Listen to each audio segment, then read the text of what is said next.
Rovesci, temporali anche intensi, accompagnati da grandine e forti raffiche di vento. Nuova allerta meteo in Veneto per le prossime ore, da stasera fino alle 20 di domani. Infatti, il centro funzionale decentrato della Protezione Civile regionale ha emesso un avviso di criticità idrogeologica ed idraulica, dichiarando la fase di attenzione con allerta gialla per temporali su tutto il territorio veneto, tranne sul bacino Alto Piave. Viste le previsioni, non sono da escludere l'innalzamento dei livelli della rete idrografica secondaria, il rigurgito dei sistemi di smaltimento delle acque piovane con possibili allagamenti di locali interrati e sottopassi, così come sono possibili inneschi di frane e colate rapide.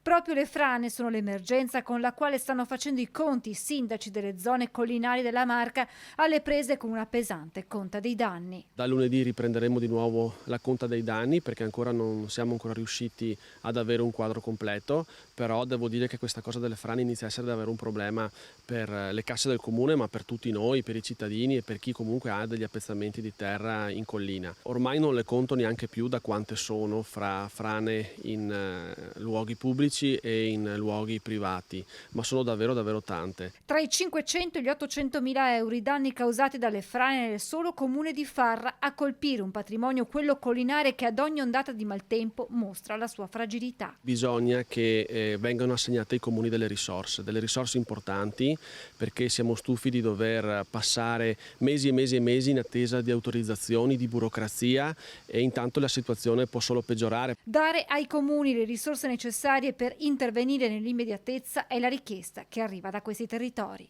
Noi che abbiamo la conoscenza del territorio e sappiamo dove sono i punti critici, possiamo intervenire sì, non ci bastano le risorse, non possono essere sempre solo i comuni che si fanno carico di quelle che sono le situazioni di difficoltà e di pericolo ogni volta. È un'idea di un commissario, magari un sindaco che faccia anche da commissario per l'emergenza UNESCO? Ma sì, quella può essere un'idea se questo comporta il fatto di sburocratizzare e di dare la possibilità sia ai privati ma anche ai comuni di intervenire subito.